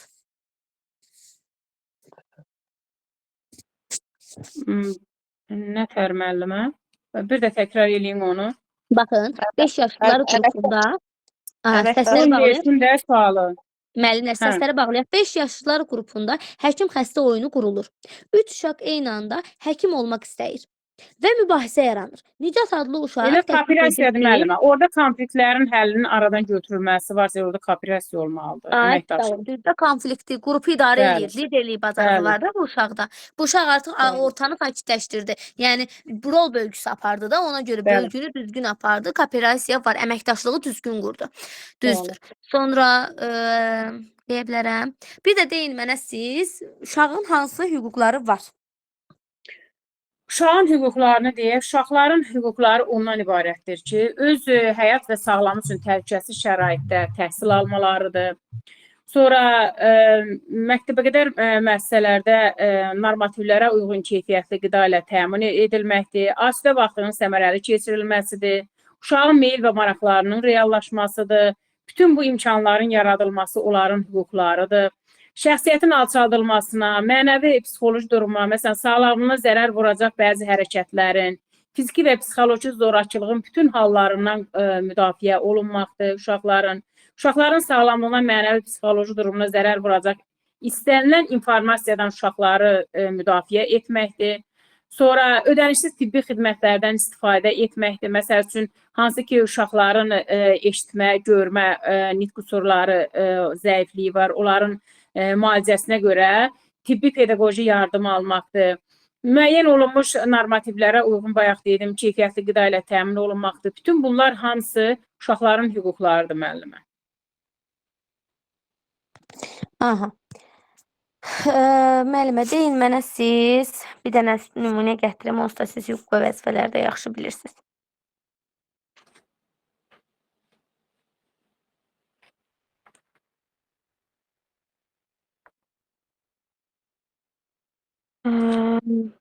Deyə bilərəm. Tutaq ki, bir dənə nümunə gətirim. Deyirəm ki, uşaqların birində eşitmə zəifliyi var və uşaq bağçaya qəbul edilir. Bağça müəllimi uşağın digərlərindən geri qaldığını əsas gətirərək valideynə uşağı ümumi qrupdan çıxardıb xüsusi müəssisəyə aparmağı məsləhət görür. Valideyn isə uşağın bu müəssisədə qalmasına lazımi dəstəyin verilməsini tələb edir. Burada uşağın hansı hüququ pozuldu? Uşağın hüququ pozulur orada. Çünki uşağın özünün hüququ var ki, ödənişsiz tibbi xidmətdən istifadə etmək, məsəl üçün tibbi pedaqoji yardım almaq. Bir də valideynin məsəl üçün öz müəssisəsini, uşağı üçün öz müəssisəsini seçmə hüququ var, azad. Yəni ki, seçim şansı verir ona, özü sərbəst formada hansı məktəbəqədər təhsil müəssisəsini və yaxud da məktəbi seçə bilmək hüququ var. Ancaq burada bu prosesdə uşağın hüququ pozulub müəllimə. Sağlamlığına və mənəvi psixoloji durumuna zərər vuracaq istənilən informasiya var, təbliğat var. Ona görə zorakılıq göstərilir də, ona görə ki, ona qadağan qoyulub ki, olmasın, oxumasın, bağçada gəlməsin. Xəstəliyinə görə o uşağın təzyiq olub. Yaxşı müəllimə. Bəs deyə bilərəm sizə, tərbiyəçi uşaqların təhlükəsizliyini təmin etmək məqsədi ilə dəfələrlə qaydaları pozan uşağın valideynini digər valideynlərin yanında sərt tənqid edir və valideynə deyir ki, məsələn, digər valideynlərin yanında, yəni sən uşağa baxa bilmirsən. Və yəni uşağa baxa bilməməklə onu günahlandırır və günahlandırandan sonra da deyir ki, bu mənim vəzifəmdir, mən uşaqların təhlükəsizliyini qorumalıyam. Burada artıq nəyi pozmuş oldu? Hansı, ümumiyyətlə, nə pozuldu? Müəllimə, o deyir ki, uşağını tərbiyə eləmir, uşağın valideynin vəzifəsi pozulur da. Yox, digər valideynlərin müəllim onu deyir ki, sən uşağın tərbiyəsinə məşğul olmursan, düzdürmü? Yoxsa bəlkə təkrar eləyəsən sual. Yox, deyir ki, digər valideynlərin yanında sərt tənqid edir. Konfidensiallıq pozulur. Uşağa baxa bilmirsən deyir. Sən deyir, uşağa baxa bilmirsən. Sən uşağın hamını vurur. Yəni, halbuki valideyn sinifdə olmur axı. Valideyn evindədir. Uşağın belə deyim də, yaramaz uşaqdır deyə, vurandır, incidəndir deyə, valideynin hamı içində tənqid edirsən ki, sən uşağın hamını vurur, sən uşağına baxa bilmirsən, uşağı böyüdə bilmirsən, ona tərbiyə verə bilmirsən. Bu kimi ifadələr işlədir başqa valideynin yanında. Nəyi pozmuş olur? Valideynlərlə əməkdaşlığı düzgün qurmamaq, əməkdaşlıq etmir burada. Valideynin hüququnu bir tərəfli yanaşdır da, valideynin üstünə atır hər şeyi. Onda valideynin hüququnu pozur da. valideynin hüququ, müəllimin də vəzifəsi pozuldu. Aha, bəli. Əməkdaşlıq etmək. Yəni burada bir növ sinifin içində uşaq bunu edir, amma hər şeyi valideynin üstünə atır da. Yəni sən eləmirsən, sənin uşağın belədir. Yəni hər bir uşaq hər cür ola bilər. Biz tərbiyəçilər bunu bilirik. Yəni bunu bir növ valideynlə bir yerdə aradan qaldırmalıyıq. Təşəkkür edirəm müəllimə. Çox sağ ol müəllimə. Sağ olun. Ümid edirəm ki, mövzu aydın olur. Hər kəs aydın olur Bəli mu? müəllimə, aydın olur. Sadəcə olaraq mən biraz viziyalam. Ola bilsin Bilirəm, yorğunluqla yaxşıdır. sualları dərk eləyə bilmirəm. Ancaq İndi göz siz oxuyanda göz işləmək yaddaşımla istəyirsiniz də dərk testləri. eləyirəm. Hə, bilirəm. Bəli, Yəni əsasən bəli, fikir bəli. situasiyalarla dərk edirsiniz. Əsası odur. Bəli, eləmişəm müəllimə. Səfərsiniz. Sağ olun. Əli Camalov. Əli Camalov, sonra İsmail Qarayev. Buyurun müəllimə, eşidirəm. Müəllimə, siz də mənə vurğulayın görün. 4K niyə tələb yönümlülüyüdür? Yəni niyə tələb yönümlülüyü kimi özəlliyi var ki, tələb yönümlülüyü olsun? Suala görə təşəkkür edirəm müəllimə, çox sağ olun. Sağ olun. Deməli 4K bacarığı 21-ci əsrin kompetensiyasıdır. 4K bacarığı deməli dövlət müəllimin çiyninə qoyduğu tələb yönümlülükdür. Dövlət deyir ki, müəllimə, sən bu gün get, 4K bacarığını məktəbəqədər təhsildə yerinə yetir. 4K bacarığı təməli harda qoyulur? Məhz məktəbəqədər təhsil müəssisəsində. Və bu belə-belə bir ömür boyu insanların həyatında, istər məktəb həyatında, tələbəlik həyatında, iş həyatında bu 4K bacarıqları bir ömür boyu insanlarla bərabərdir. 4K bacarıqların ümumi götürəndə bu kompetensiyanı, demək qərəzsizlik bunun içindədir, açıq düşüncə bunun içindədir, empatiya bunun içindədir, uyğunlaşmaqdır, həssas yanaşmaqdır, böyüyə hörmət, kiçiyə hörmət, mərhəmət, sevmək, sevilmək, bütün bunlar hamısı bu kompetensiyanın içindədir. 4K bacarığını kurikulum təsdiq etmişdir. 4K bacarığı kurikulumun tərkib hissəsidir və özəyidir 4K bacarığı. Kurikulumun məhz özəyidir. Ona görə də tələb yönümlülükdür. 4K bacarığı dedikdə biz tənqidi düşüncəni götürək. Bizim qrupda 20 uşaq var.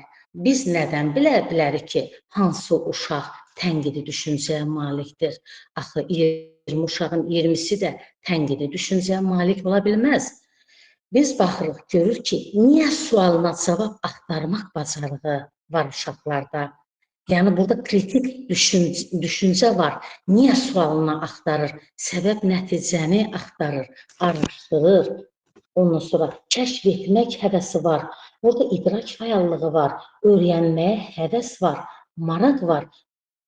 Və biz məhz görürük ki, bəli, Emil adlı uşaq niyə sualına cavab axtarır? Biz görürük ki, bəli, Emildə tənqidi düşüncə çox gözəl inkişaf eləyib.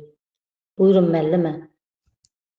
Aha, çox gözəl, qəşəng. İndi əsaslı olaraq da bir müəllimənin hansı hüquqları siz müəllimə olaraq nəyi tələb edə bilərsiniz? Bunu da öz başa düşdüyünüz dildə nümunələrlə deyin. Aha, hüquq mənim haqqımdır. Bax, indi hazırlaşıram sertifikasiyaya. Bu mənim haqqımdır. Təhlükəsiz iş şəraiti ilə, normal iş şəraiti ilə təmin olunmaq. Yəni, bir var sökük, uçuq, binada işləyəsən, bir var da komfortunu, 4-4-ə.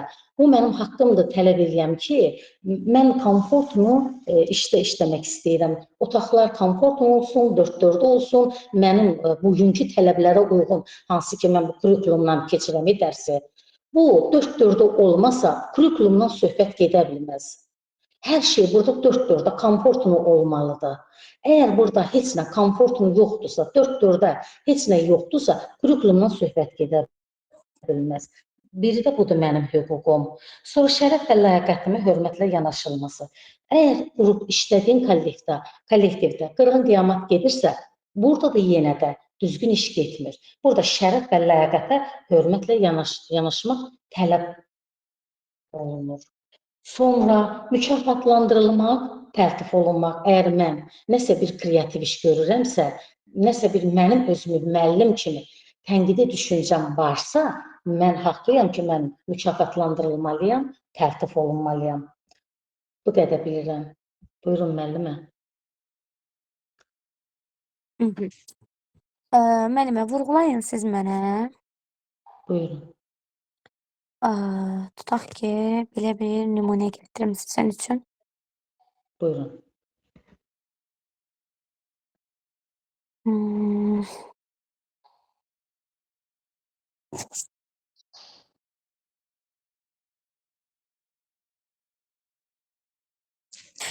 Belə bir nümunə gətirirəm. Məsələn, qrupda müəllim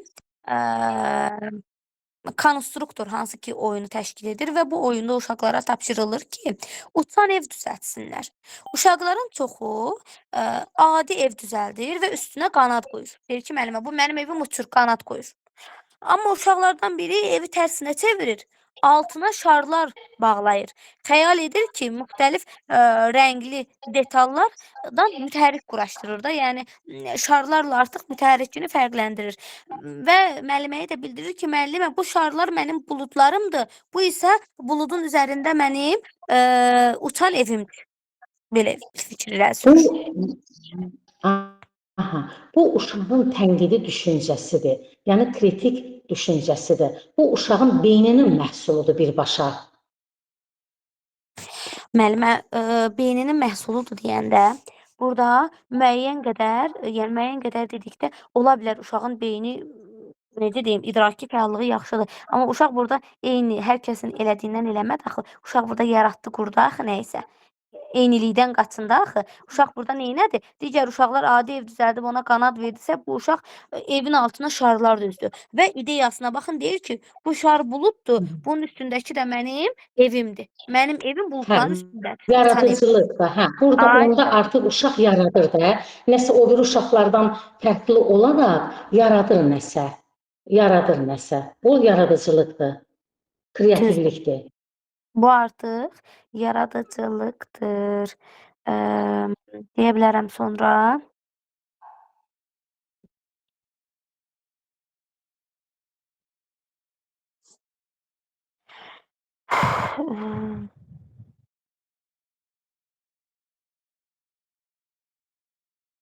Tutaq ki, belə bir nümunə gətirir müəllimə. Deyir ki, uşaqlara bir şəkil göstərir. Deyir, dovşan deyir, çayın kənarında dayanıb. Qarşı tərəfdə isə uşaqlarda adlı köklər var. Amma çayın üzərində körpü yoxdur. Dovşan isə üzə bilmir. Müəllim soruşur uşaqlardan. Uşaqlar, dovşan kökə çatmaq üçün nə edə bilər? Uşaqlardan biri deyir. Dovşan kənarda duran uzun taxtanı çayın üzərinə qoyub müəllimə keçə bilər. Digər uşaq fərqli bir fikir irəli sürür. Bir başqası başqa cür fikir irəli sürür. Burada nə formalaşır 4 qadan uşaqlarda? Uşaqlar əgər fərqli bir şeylər fikirləşirlərsə, onların tənqidi kritik düşüncələridir. Burada artıq nə olur müəllimə? Kritik düşüncə. Düzdür. Yaxşı. Düzdür, burada problem həll etmə irəli sürüldü də. Düz deyirsiniz. Başqa bir nümunə gətirim sizə, deyə bilərəm. Deyil.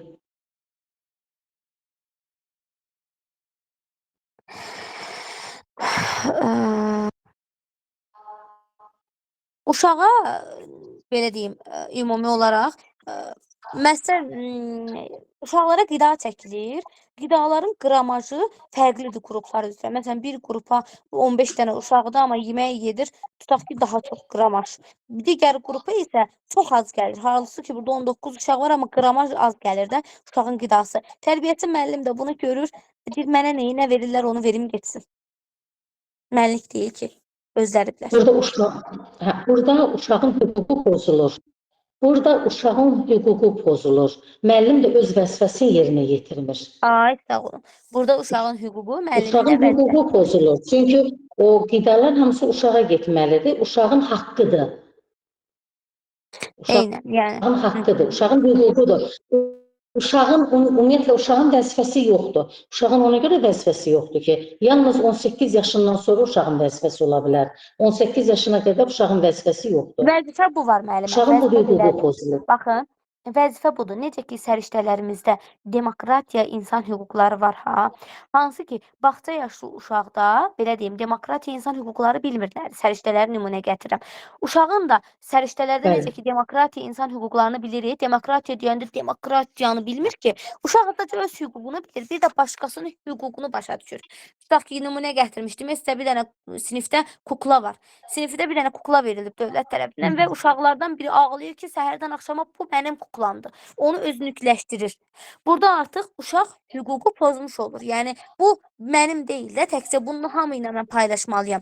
Necə ki, bunu dərk eləyirsə səriştələrdən, eyni zamanda uşağın burada kiçik bir vəzifəsi var. Hansı ki, müəllimə hörmətlə yanaşmaq vəzifəsi, müəllimin verdiklərini öyrənmək vəzifəsi. Yəni vəzifələr kiçikdir. Bəli. Başa düşürsünüz? Belə nümunələr düşsə götürə bilərsiniz. Amma uşağın vəzifəsi, öhdəliyi var deyə bir şey yoxdur. Sadəcə müəllimin verdiyi dərsi diqqətli şəkildə dinləmək, qaydaları pozmamaq, bir də müəllimə hörmətlə yanaşmaq, pis sözlər, pis ifadələr işlətməmək. Bunu hansı ki biz vəzifə olaraq da, qayda olaraq da uşaqlara Böyücə, öyrədirik. bir də böyücə hörmət, kiçiyə mərhəmət hissi. Ay, sağ olun. Böyücə Bəs hörmət. deyin görüm siz, məktəbə qədər təhsildə işçilər ildə neçə dəfə tibbi müayinədən keçir, yəni tərbiyəçi müəllimlər, pedaqoqlar? İldə bir dəfə pulsuz müayinədən keçirik biz. İldə bir dəfə pulsuz müayinədən. Hı. Eee, Bir də müəllimə vurğulayın siz mənə. Müəllimin bir var, unutmayın bunu burada deyirəm, nizamnaməni onsuz da mən sizə keçəcəm. Nizamnaməni də keçirəm hətta mən ki, daha yaxşı nəticə əldə edək. Ona görə 50 baldan yuxarıdır da məqsədimiz elə. Ona görə bizim müəllimlər yüksək bal toplayıb. Konstitusiyanı da keçəcəm, amma konstitusiyadan əvvəl sizə bunu deyim. Mən müəlliməyəm. Mən istəyirəm ki, ixtisasımı artırım. Gedim, nə bilim, fərqli bir ixtisas alım psixologiya üzrə. İndi məktəbə qədərim var. İstəyirəm ki, psixologiya üzrə də təhsil alım qiyabi. Amma mənə müdürüm icazə vermir. Deyir, sən deyir, fərqli ixtisas alsan sənə məsələn töhmət verəcəm və yaxud da ki, səni işdən çıxardacam. Burada artıq nə pozulur? Burada artıq müəllimin hüququ pozulur. Ay, sağ olun. Yeni ixtisas almaq müəllimin hüququdur. Bir də var, ixtisasını artırmaq. Attestasiyadan keçmək, sertifikasiyadan keçmək, amma o vəzifəsidir. Necə ki, indi ixtisas artırma təlimlərinə qoşulursunuz, bax, o Bəli. artıq ixtisası artırmaqdır. Yəni, öz üzərinizdə işləməlisiniz, təkmilləşməlisiniz, o sizin vəzifənizdir. Amma mən gedib özümə könüllü başqa bir ixtisas almaq istəyirəm, mənim yolumu kəsirlər. Bu mənim vəzifəm deyil, ixtisas almaq. Mən bunu istəyirəmsə, hüquqdur. mənə əsaslı şərait Bəli. yaradılmalıdır. Hətta məzuniyyət 2 yerə də bölünə bilər həmin müəllimələrdə. 2 yerə də məzuniyyət Düzdür. bölünür, şərait yaradılır. Təşəkkür Bəli, edirəm düzdür. müəllimə, çox gözəl. Çox Səs sağ olun. açdım, İsmail Qarayev. Müəllim, axşamınız xeyir. Axşamınız xeyir olsun. Sonra Səbinə müəllimə, Gülşən müəllim atacaq səsi. Müəllimə, siz mənə qeyd eləyin, uşağın hansı hüquqları var öz fikirlərinizlə? Önəmlidir.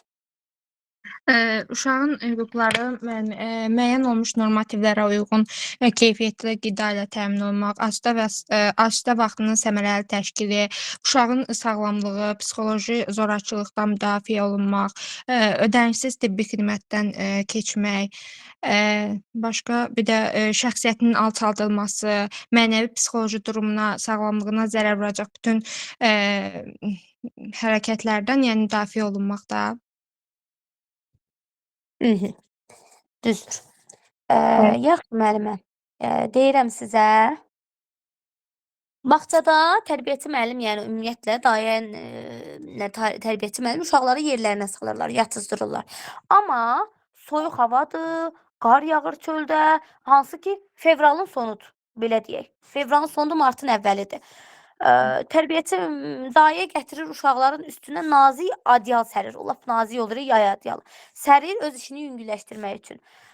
Tərbiyəçi müəllim də heç nə demir. Tərbiyəçi müəllim də deyir ki, yatırlar da onsuz da burada kombi qoşuludur. Yəni şeylər yanır, istilik sistemi yanır. Heç nə olmaz. Sizcə burada nə pozulur? Uşaqların hüququ da onların təhlükəsizliyinə şərait yaratmalıdır. Onlara Sağlamlığına, sağlamlığına, təhlükəsizliyinə. bəli, Soyuq sağlamlığına, xəstələnə bilərlər axı. Tərbiyəçi burada tələb eləməlidir. Yəni uşağın hüququ bu kimi pozuntusu. situasiyalarda artıq uşağın hüququ, uşağın təhlükəsizliyi, eyni zamanda sağlamlığı nəzərə alınmalıdır. Yaxşı, Bəli. belə bir nümunə deyim sizə. Qrup daxili fəaliyyət zamanı pəncərənin cəftəsi deyək də, hansı ki o açıb bağlanan, o sınıb, pəncərə bağlanmır. Və iki mərtəbəli bağçadır. Uşaqlar tez-tez stol qoyub qalxırlar pəncərədən yola baxırlar və buna heç bir tədbir görülmür. Tərbiyəçi müəllimə də heç bir yerə müraciət etmir. Deyir heç nə Yenə olmayacaq orada. uşaqların hüququ pozulmuş olur. Çünki onlara təhlükəsiz normal şəraitdə böyüməlidirlər də. Yəni ora qırılıb müəllim nəsə müdaxilə etməlidir. Çünki uşaqlara oradan məsələn düşə bilərlər də. Təhlükəsizliyini təmin olunmalıdır. Ona görə uşaqların hüququdur. Pozulmuş olur. Sağ ol. Düzdür. Artıq burada uşağın hüququ pozuldu. Aha, əla. Yaxşı müəllimə, deyin mənə görüm siz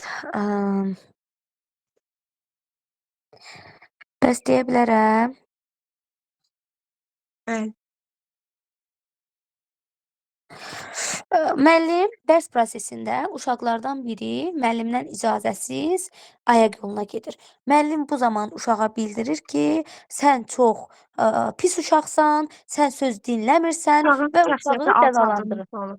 Şəxsiyyəti alçaldılmış olur. Uşağın Uşağın hüququnu pozur. hüququ, müəllimin də vəzifəsi pozulur. Vəzifəsi pozulur. Bəli. Pedaqoq dedikdə kimlər nəzərdə tutulur müəllimə? Siniflə müəllimə səsiniz çıxırılır. Pedaqoq dedikdə kimlər nəzərdə tutulur? Tərbiyəçi müəllimlər, musiqi müəllimləri, sonra musiqi müəllimləri, metodistlər, bir də digər yox, musiqi müəllimləri. Metodist, musiqi Bəli. müəlliməsi, defektolog, Defektolog, loqoped, logoped. tərbiyəçi, hansı Bəli. ki uşaqla işləyən şəxs pedaqoq, uşaq ötürən deməkdir də. Ona görə də pedaqoq dedikdə artıq, yəni pedaqogika dedikdə artıq sırf pedaqoqlar, yəni uşaq ötürən, uşaqla məşğul olanlar, uşağın təlim tərbiyəsi ilə bunlar artıq sırf ixtisaslı mütəxəssislərdir. Bir də vurğulayın mənə siz 4K bacarıqlarından. Bəli. Deyə bilərəm sizə. 4K bacarıqları deyim, sayın müəllim. Adlarını deyin sadəcə. Birinci kreativ yaradıcılıq, ikinci kritik tənqidi, üçüncü kommunikasiya, 4 korporasiya bəli. Əməkdaşlıq bacarığı, yəni. Kritik yaradıcılıq, yəni uşaqlar yaradıcı fikirləşirlər. Nəsə, məsələn, bir şeyi düzəltməkdə yaradıcılıq göstərirlər də. Kritik tənqidi onlar axtarmaq, araşdırmaq, təhlil etmək, analiz etməkdir. Kommunikasiya ünsiyyətdir, yəni bir uşağın nitq elə bil ki, yaxşı olmalıdır, ünsiyyət qurmağı bacarmalıdır, insanları dinləməli, qarşısındakı insana öz fikirlərini çatdırmalıdır. Korporasiya da əməkdaşlıqdır. Yəni təlim prosesində uşaqlar birgə işləməyi bacarmalıdırlar. Düzdür. Bəs müəllimə, belə bir nümunə deyim sizə. Görün hansı burada 4K-lardan, yəni hansılar istifadə olunub, onu deyəcəksiniz mənə. Situasiyadır. Bilirsiniz də imtahan hamısı situasiyadır. Ona görə də situasiyanı bol-bol bilməlisiniz. Əzbərçilik olmaz mənalı şəkildə. Müəllim şagirdlərə, bunu da Telegramda paylaşacağam. Dərsdə dedim verim sizlərə. Mövzumuz elə üst-üstə düşür. Şagirdlərə qrup işi tapşırılır. Şəhər maketi qurmaq. Lakin müəllim qəsdən hər qrupa fərqli materiallar verir. Məsələn, bir qrupa yalnız kardon, digər qrupa rəngli kağız, yapışqan verir. Yəni, yalnız bir qrupa kardon verir, rəngli kağız, yapışqan vermir. Amma digərinə rəngli kağız, yapışqan verir. Elə bil ki, bir, necə deyim, ləvəzimatı iki yerə bölür də, tam olanı bölür iki yerə. Digərinə də məsələn, kardon vermir, rəngli kağızla yapışqan verir. Qruplar işə başlayanda başa düşürlər ki, əllərindəki materiallarla tam maket düzəldə bilməzlər. Birinin kardonu yoxdur, digər qrup deyir ki, mənim yapışqanım yoxdur. Və bu zaman əllərindəki materiallarla bilirlər ki, dediyim kimi tam maket düzəltmək mümkün deyil. Birinci qrupun lideri digər qruplara təklif edir ki, gəlin biz sizə kardonun yarısını verək, siz də bizə yapışqan və kağızın bir hissəsini verin. Beləcə hər iki qrup işini tamamlaya bilsin və uşaqlar bir yerdə hansı ki dediklərini icra edirlər. Bu zaman nə formalaşmış olur? Burada birgəlik də, yəni birgə işləmə bacarığını, uşaqlar birgə işləmək istəyirlər deyə, ona görə korporasiya, əməkdaşlıq bacarığı. Sağ olun, düzdür, kooperasiya var. Aha. Sonra, çünki qrup işidə artıq bölgü, qrupla işləmək, nəticə çıxartmaqda bir yerdə çalışırlar. Bəli, müəllim. Sonra deyə bilərəm müəllimə sizə mən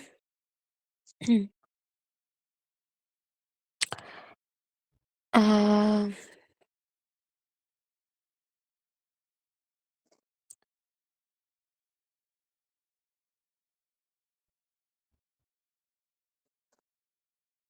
Başqa belə bir sual verim. Müəllim uşaqlara qrup işi verir. Qrup işi zamanı uşaqlardan biri durur, sadəcə digər qrupun fikirlərini nəzərə almadan öz fikrini irəli sürür. Deyir, bizim cavabımız budur müəllimə. Məsələn, qrup işi verir, hamının adından heç kimdən, yəni heç kimdən fikir almadan hamının adından istifadə edir ki, hamı razıdır, bizim fikrimiz budur. İlki durursunuz, bütün qrupun adından danışırsınız. Amma halbuki digər uşaqlar sizinlə eyni fikirdə deyil. Bu zaman nəyi pozursunuz? Sizdə nə formalaşmanız olur? Burada da əməkdaşlıq. Burada da kooperasiya olur, bəli.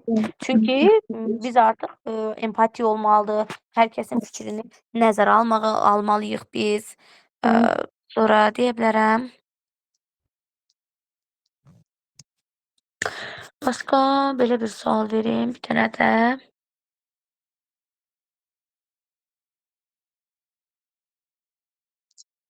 Bəs bu hansıdır ki, müəllim uşağa mövzu verir. Bu mövzunu uşaq öyrənib danışmalıdır ümumi bir tədbirdə.